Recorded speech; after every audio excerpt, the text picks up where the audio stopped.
Well, I'm here today with Klotz, PT, works with us here at Next Level. Cole and I go way back from his whitewater days, coming in and training and trying to make it to the next level, and ended up going to PT school, and that's what he does now.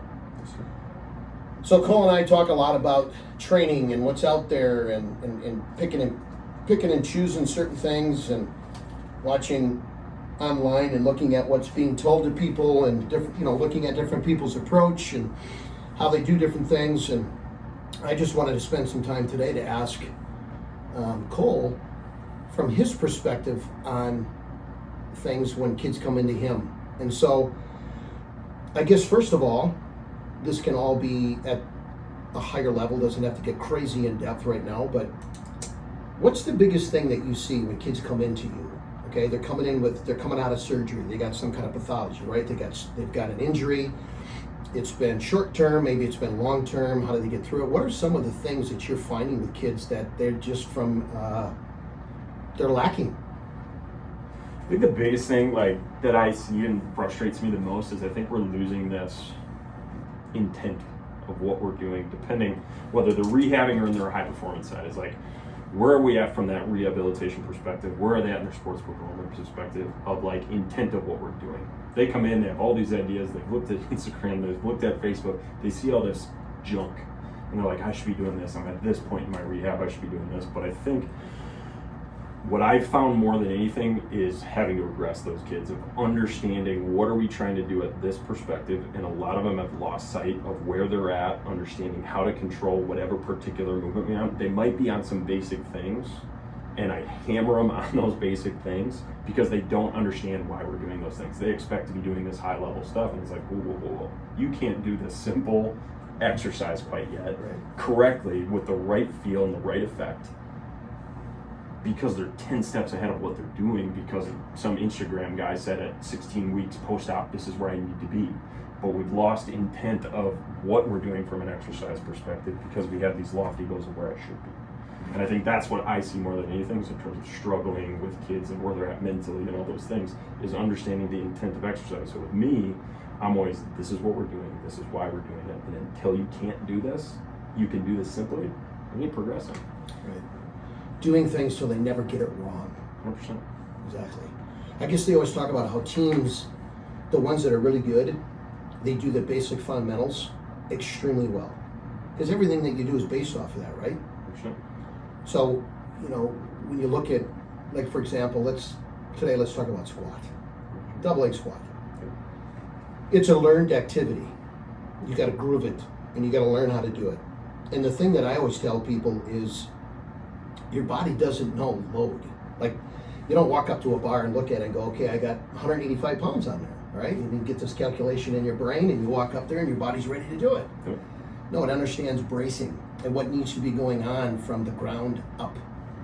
And I struggle with that, and I also struggle with the fact that some, kids will come in and, or they'll go to whoever, I'm gonna gain weight, right? I need to put on some size, I need to gain some weight.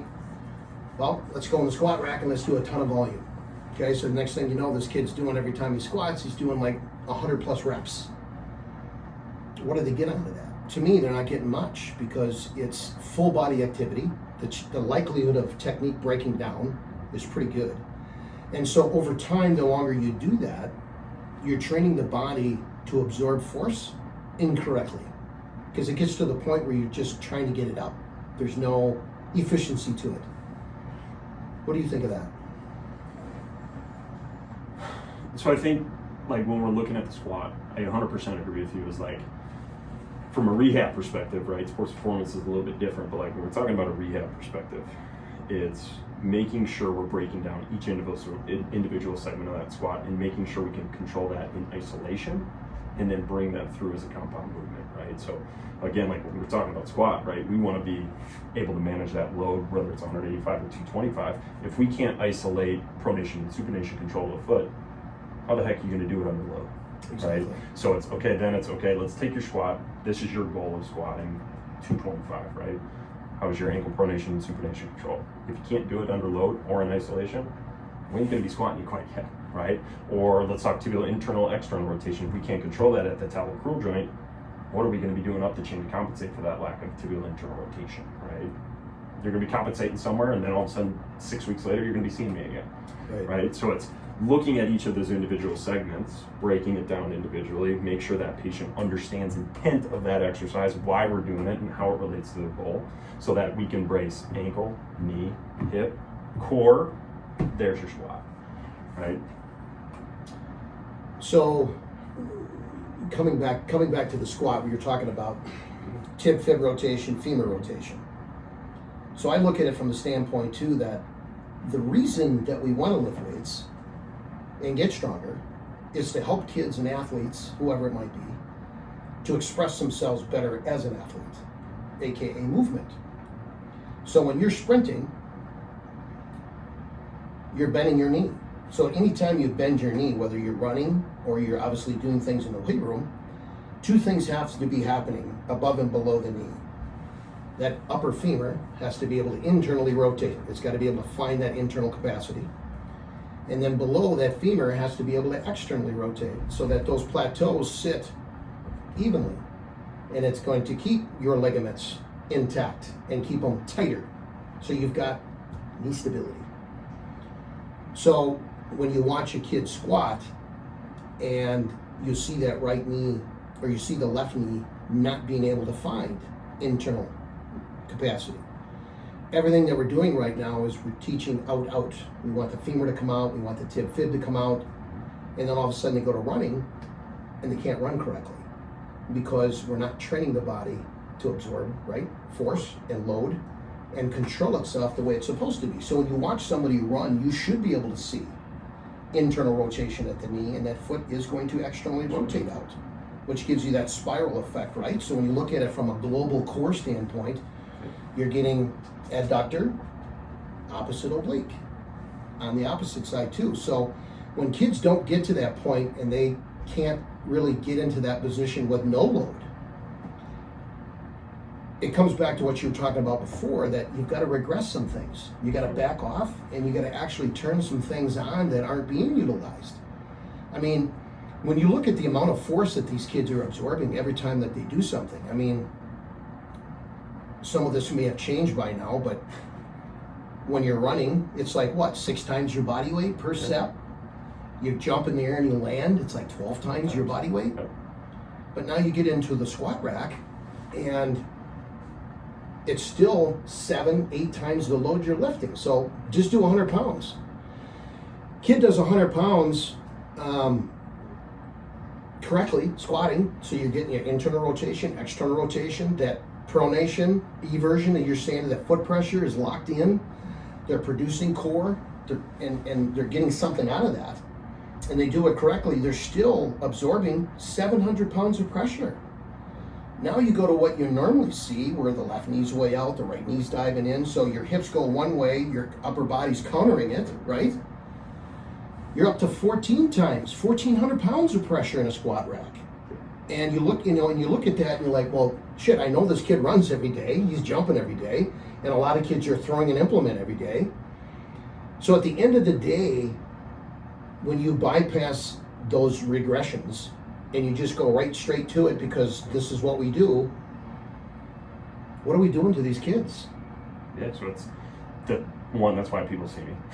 2 is, when we're especially moving incorrectly, yes, we're absorbing more load, but we're also taking that 14 times more if we're squatting incorrectly, and we're usually isolating it somewhere, whether it's knee, whether it's hip, we're absorbing most of that through a regression, right? So as we look at that, like, one, we're putting a ton of load more on one aspect of the hip, which is why people start having pain, right? Oh, my hips hurt. Well, yeah, you're compensating for 10 times more load left versus right because of your rotation, right?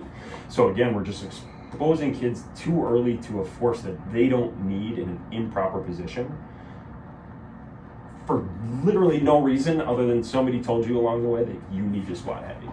Right. Because it's going to make you stronger. But if it makes you stronger incorrectly, what are we doing? And that's the hard thing too when you talk to different high school coaches and stuff, that they all struggle with movement space in their buildings, right?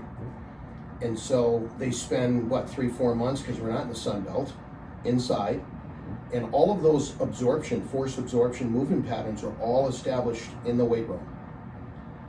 and they're wrong, because the kids are their body's being taught how to absorb stuff or function correctly wrong.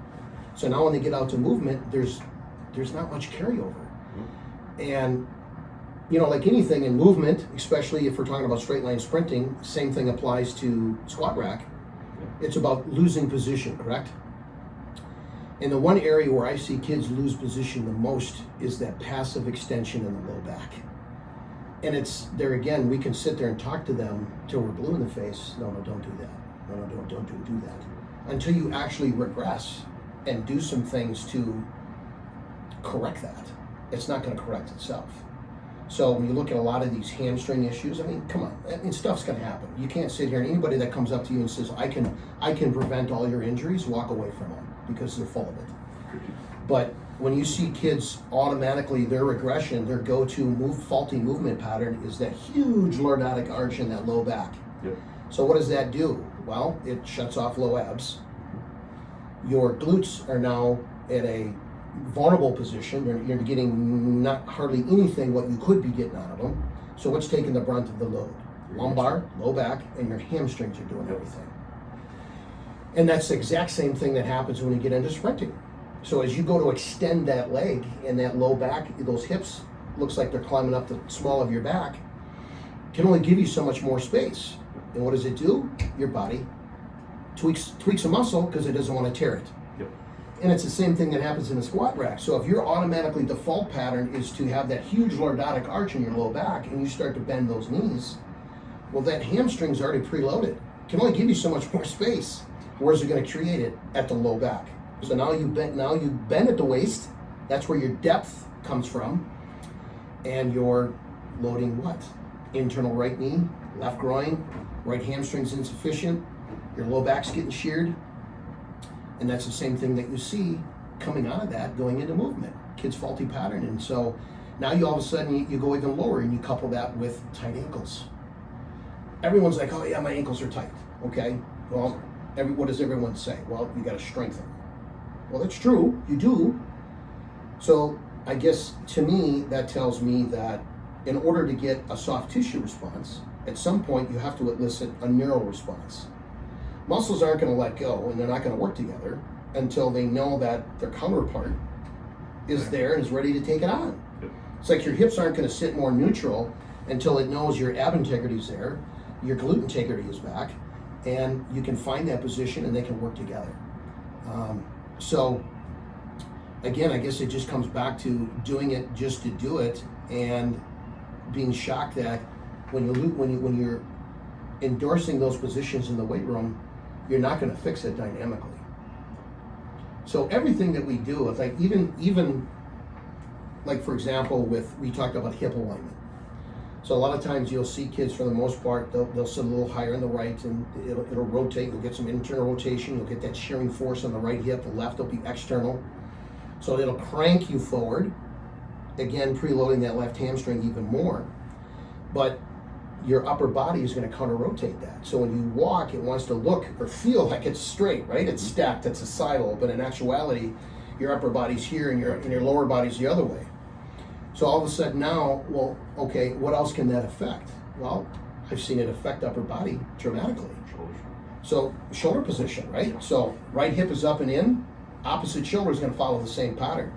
So now they can't load that scap on the shoulder, right? So they get there and they get set and they press and all of a sudden you see this stuff start to go, right? Yeah. And everyone's like, oh my God, it's the right shoulder, it's the right shoulder. No, it's actually coming from the fact that you are so tight in the pec because it's weak, you're not even using it, you're pressing all shoulder, rotator cuff is fried, you're getting nothing out of the tricep because it's ADing out.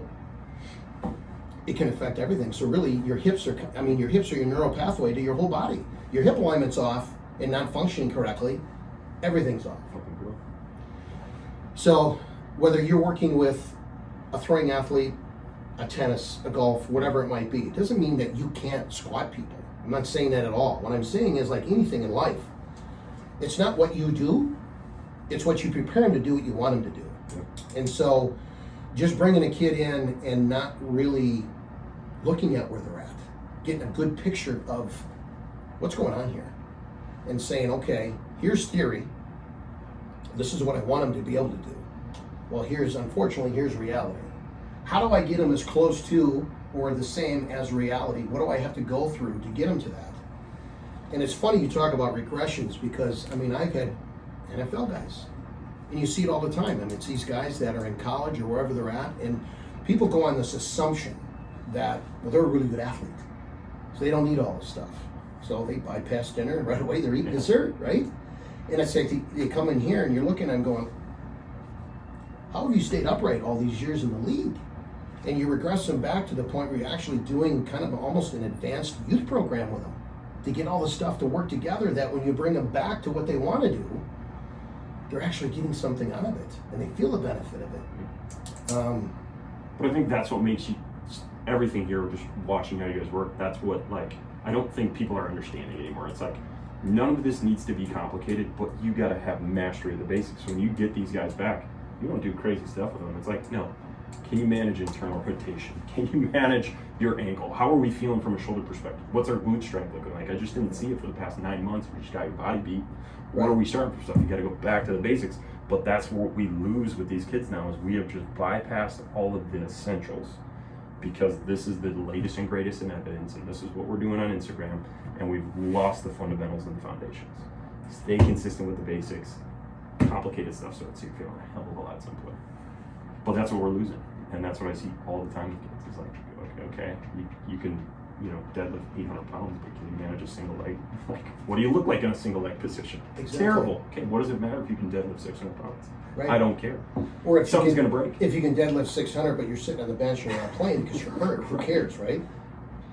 And then the flip side of it is when you look at it, say a sport like football, when we talked about the force you're absorbing, running, jumping, right, cutting, things you're doing in the weight room. Mm-hmm. Well, like I've asked kids that are running backs, if you never got hit in a football game, how long did you run? Oh my God, coach, I got to run forever. There's nothing you can do to prepare somebody for contact. That's part of it, right? So, I mean, you look at some of these force plate analysis that some of these guys are going through at higher levels. I mean, that's equivalent to what? 7, 8, 9 head-on car collisions during the course of the game? Yeah. When you look at your different segment levels of the spine, what it was meant to do or not to do. Like, lumbar is flex extend, what, 12, 13 degrees? Right? I think it's even less. Could be even less than this, right? Yeah. So when you get into that, it's not like there's not rotational properties there. Nope. It's all about stability. Yep. So the more stability that you create proximal, you're that more athletic distal.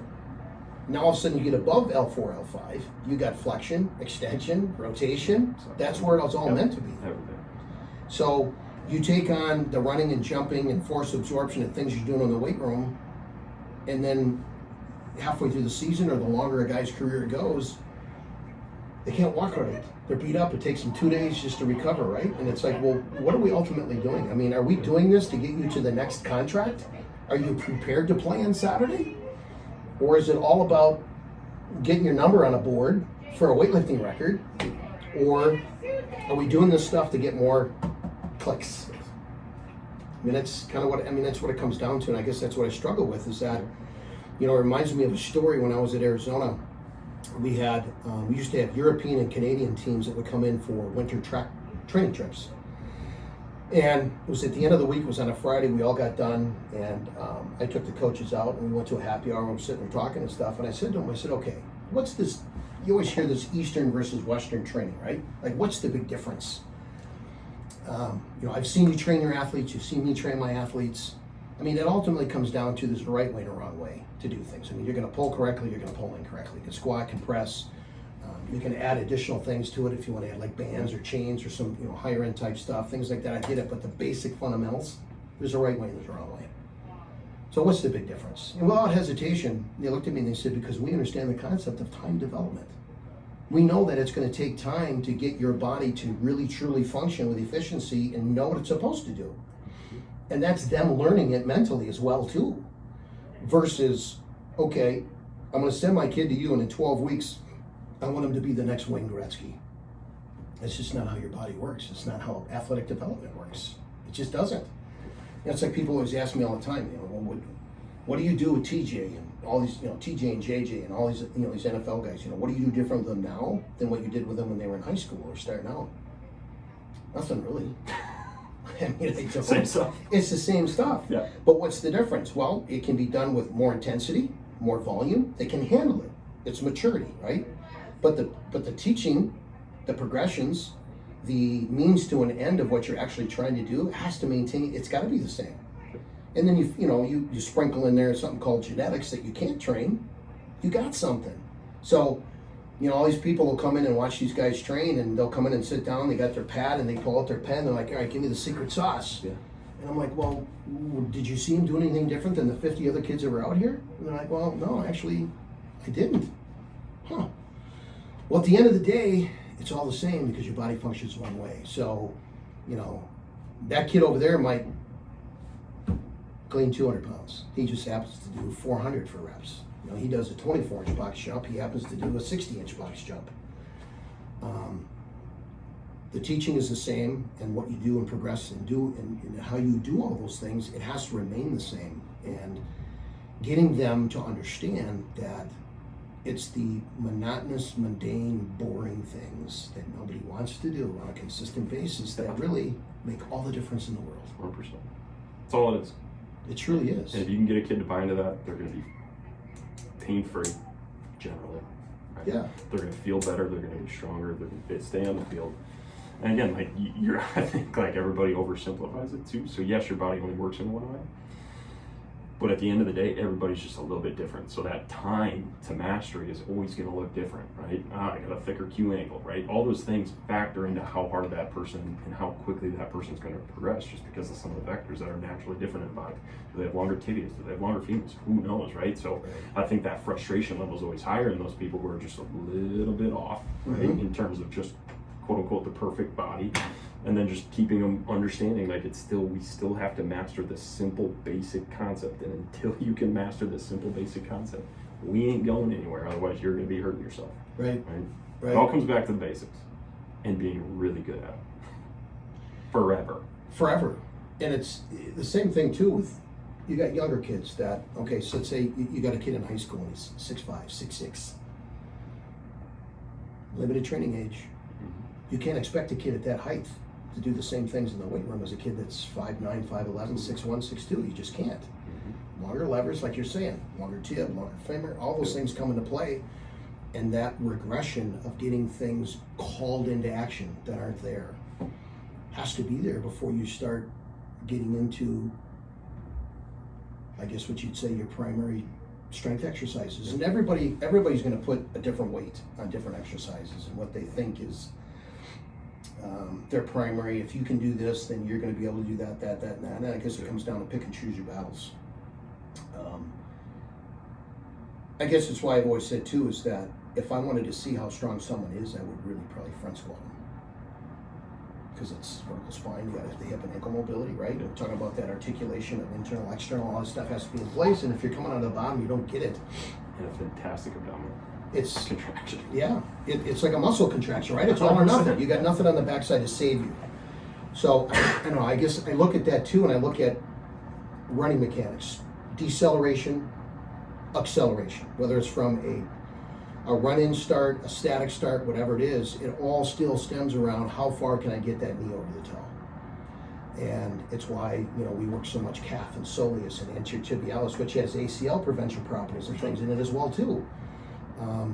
But we work so much time on that. And, I've got kids that'll come in here, whether it's college players or older, and we just go through the dynamic warm-up, or we just do some simple decel stuff, right? Like step off a box and load. Is it an absorption load? Is it an absorption land? Is it a stiff land? Depending on what you're trying to do. And when they step off that box and they're, they shove the rear end way back into this big hip hinge, right? I automatically know what they've been spending their whole time doing, and that's back squat as well. And at some point, you got to change it. And it's these, spending so much time in the sagittal plane over and over and over again. Don't you think that over time that's probably going to create even more imbalances with kids? Yeah, 100%. I think it's, especially with kids, like we're just we're over repetitively doing the exact same thing. We're not dynamic enough with them in terms of changing cardinal planes, frontal plane, transverse plane. You got to play with these kids and make sure that whatever they're doing, you're giving them variability, but they're clean in that position. But it still all comes back to, we're not doing that until we're perfect in this plane, right? Right. And again, it's like this conversation just keeps going back to just not mastering the basics, right? But that's, I think, what we're missing the most of, and then we're just putting too much stress under these kids for no reason. Like, I just don't, and we're seeing it. Like, I'm seeing big uptick in just like knee issues with soccer players because we're running them 8 games a weekend for some tournament team that they play for 3 months out of the year, and like, oh, my knee's killing me. Well, yeah, we're not used to managing this amount of load, right? You know what I mean? Like, I think we're changing our thought process on kids, and this, youth sports for money thing is becoming a bigger and bigger issue. And it's not just baseball. We're doing a better job with pitch counts, but soccer's becoming this really interesting subgroup of people where I'm just seeing so many people with knee pain because we're doing tournament teams, we're doing after school practice, we're doing high school teams on top of it. So we're playing 6-7 games a week. We're running 360 minutes a week. These kids just aren't ready for it, right? On top of that, they're doing strength training, they're loading, they're doing all these things. Like, good, something's going to break at some point, right? Managing the load. Yeah. And I think sometimes too, you find a lot of these kids, they play and play and play and play and play, and they don't do anything to counteract that. And the only time that happens is when they do get hurt, and they get applied as PT. And what's the first thing that's applied? Strength conditioning. Love it. Yep. So it gets to a point where when you've got somebody that if something does happen, and inevitably something could happen, and it probably more than likely will happen. Sure. But when they go into you, some of the things they're doing in rehab should almost mimic what they've been doing in the normal training. 100%. And that I've always said that rehab and training are one and the same. Yeah. It needs to be. And some of my favorites are like when you get people who say that, it's fantastic, I love it. But then you go show them how to actually do it, they're like, ooh, this isn't how it feels. And I'm like, there you go, right? So yes, you've been doing a great movement. I think this is great. But you ain't finding it correctly, right? So again, it all comes down to just, again, it could be a simple RDL, single leg RDL, whatever you're doing. Okay, where are you feeling this? What are you getting here? Are you feeling it where I want you to be feeling this? Are you feeling this in your hamstring? Are you feeling this? Are you feeling this in your low back? Or are you feeling nothing? Right. Then what are we doing? Right? You're not loading appropriately. So Right. I'm glad you're doing it. Let's tweak how you're doing it. Guarantee you're going to see some performance improvements from it. Yeah. Cole, thanks for your time, man. This has been great. I want to keep doing this and 100%. spend some more time talking about more and more things. Had a great time. It's a nice little chat. Thanks, you buddy. Take a break from your life.